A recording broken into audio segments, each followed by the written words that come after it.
4 ساعات متواصلة ب3 مكونات فقط في متناول الجميع. وحتى لو طال عليكم المكونات، نأتي بملعقة كبيرة من بذور اليقطين نضعها في خلاط كهربائي بهذه الطريقة. وكما نعلم أن اليقطين أو القرع يعمل على توسيع الأوعية الدموية، مما يساعد على إمداد الدم لجميع أجهزة الجهاز البولي التناسلي، كما يساعد على استرخاء عضلات الجهاز وزيادة الخصوبة. Assalamu alaikum warahmatullahi wabarakatuhu. Kabajamtoota fi hordoftoota chaanaala ijoollee Oromoo shananii akkam jirtan, nagaa keessanii jirtuu, jabaattanii isiniin jedha. Alhamdulillah nuti nagaa fayyaa akka gaarii jirraa, isinis baga jiraattan isiniin jecha. Guyyaa har'aa kana inshaallah ismuutii bareedaa yookaan dhugaatii bareedaa hojjechuudhaaf jechuudha. Turtiin keessan na wajjin haa ta'u isiniin jedha. Wanti ani irraa hojjedhu kun akkuma asitti argitan isa kana jechuun kun kana jechuudha. Inni kuni blueberryidha. Kun firii gurraattii tana jechuudha. Inni biraa muuzii lama akkasumas aananii sukkaraa jechuudha. Sukkara biyya teenyati. Akkasii turtiin keessan hanga dhumaatti na wajjin haa ta'u isiniin jedha. Dhugaatii bareedaa dalagaa hanga dhumaa na wajji turaa daawwadhaa. Haala salphaa ta'een dhugaatii bareedaa mana keessatti jechuudha. Akkasii maashina asii qabna. Akkana kunoo kabajamtoota fi hordoftoota keenyaa jechuudha. Hin xumuramne sagaleen akka isin hin jeeqneef dhaabee jechuudha. Hedduudhanii aannan hedduu ittiin goonuu dhabaatan irra buufannaa jechuudha. Walakkaa liitiraattu gahaa jechuudha. Gimaash liitira walakkaa liitiraa jechuudha. Akkasii kun kana hundatti naquudhaaf jechuudha. Akkasii amma itti deebi'ee itti daaka.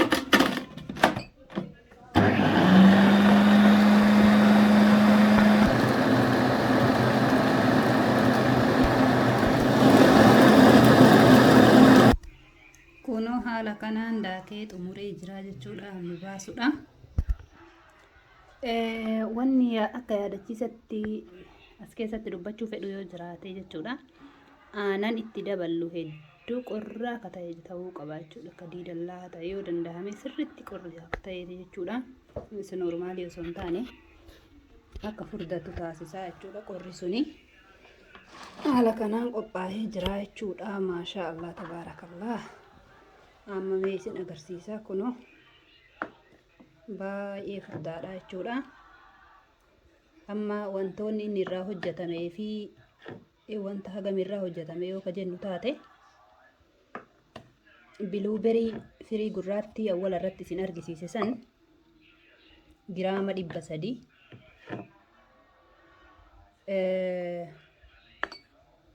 muuzii 2, aanan gimaash liitiriidha jechuudha. Walakkaa liitiraa tokko jechuudha aannan. Akkasii ammoo yoo aannan akka gaariitti qorrisiisuu kan hin dandeenye taate haala salphaa ta'een dalaguudhaaf taljii hamma ta'e tokko taljii itti dabaluu qabna jechuudha. Taljii yookaan maal jennaan cabbii isaa bishaan firiija kennee cabbitti jijjiirusan jechuudha. Isa yoo itti daballee baay'ee bareedaadha jechuudha. Kana caalaa furdataa fi bareedaa tahaa isiniin jedha. Yookaan immoo yoo aannan illee akka gaariitti kaa'isumaaf ka qorrisiifame ta'e akkasittis bareedaa dhufa. Maashaa Allah.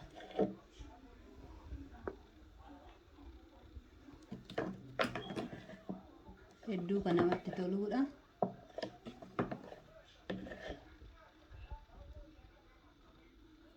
Isinitti tola jedhee abdii qaba ka.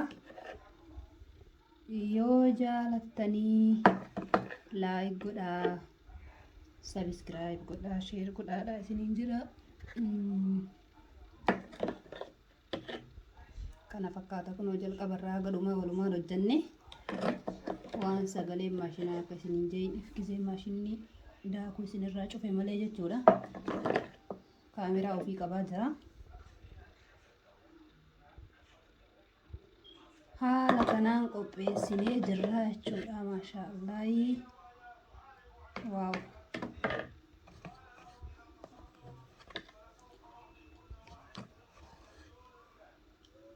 kunoo gahee hisaabaan itti godhe gahee irraa hafee jira jechuudha. Maashaallah tabaarakallah hedduu namatti tola dhugatti jettillee namatti tola akkasumas nyaatuuf yookiin dhuguufillee baay'ee kan namatti tolu bareedaadha jechuudha. Kun haala kanaan sukkara namni hin barbaanne keessaa hambisuu danda'a yookaan daa'ima bakka buusuu danda'an jechuudha. Inshaallah isinitti tola jedhee abdii qaba. Like subscribe godhaa dhugaatii garaagaraa ismuutsii garaagaraa dalagee isin agarsiisa jechuudha. Gosa garaagaraa bifa hedduullee wal keessa hojjechuu dandeenya jechuudha. Maashaallah dhugumatti immoo kun baay'ee bareedaadha jechuudha. Bluuberiin yookaan firiin gurraattiin wanni akka mujulee irraa hojjenne suni baay'ee fayyaa hedduuf nama fayyaddi jechuudha. Warroonni hanqina dhiigaa garaagaraa immoo keessattuu gizee dubartii yeroo ulfaa hedduu namaaf warri mana yaalaa akka nyaataniif nama ajaja yookaan akka daakanii dhugan akkasii fayyadamaniif jechuudha. Faayidaa hedduu qabdi. Akkasumas biyya kanatti immoo biyyuma kanatti margiti jechuudha. Wanti akkuma mujulee yookaan yeroo ijoolleen wanna keessaa guurattu sanii biyya kana hedduu jirti. Biyya biraatirraayyuu dhufaniiti guuranii jechuudha. Biyyoonni akka chaayinaa fa'a qoricha irraa dalagan asii guuranii galanii fa'a jechuudha. Akkasii hedduu faayidaa qabdi jechuudha. Namoonni argitan waan haarawaa isinitti ta'a biyyoota arabaatti haa ta'u biyya adda addaatti firiijii fa'a keessatti yoo isii haarawaa argatu dhabanillee ni argatan. Itti fayyadamaadha hin sodaatinaa waan haarawaa jettanii isiniin jedha. Akkanatti nama akkanumatti nyaateef yeroo awwalaa namatti toluu dhiisuu dandeetti firii isii garuu haala adda addaatiin nyaatatti dabalanii hojjetan jechuudha. Daabbootti dabalamaa, keekitti ni dabalamti, dhugan daakanii dhuguudhaaf yookiin immoo akka nyaatuudhaaf hedduu bareedduudha jechuudha. Kana fakkaata viidiyoon kiyya guyyaa har'aa isiniin jedha kabajamtoota fi hordoftoota kiyyaa. Kunoo haala kanaan nama meeqaf qopheesse nama 7 qopheessee jira jechuudha. Irraayis haftee jirti jechuudha. Maashaallahi akkasii waan na wajjin turtaniif hedduu galatoomaa ulfaadhaa. Waan isiniin galle yoo jiraate koomentii jalatti na gaafadhaa. Koomentii naa kennaa isiniin jedha. Assalaamu alaykum wa rahmatullaahi wa barakaatuhu.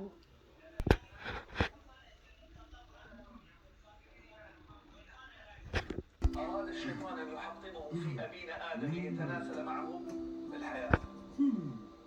يكشف عنهما لباسهما ليريهما ما وري عنهما من سوآتهما.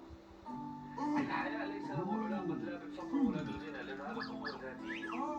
الشيطان يسعى إلى تدميره. تدمير الحياة زي ما زعمت الدروس العالية.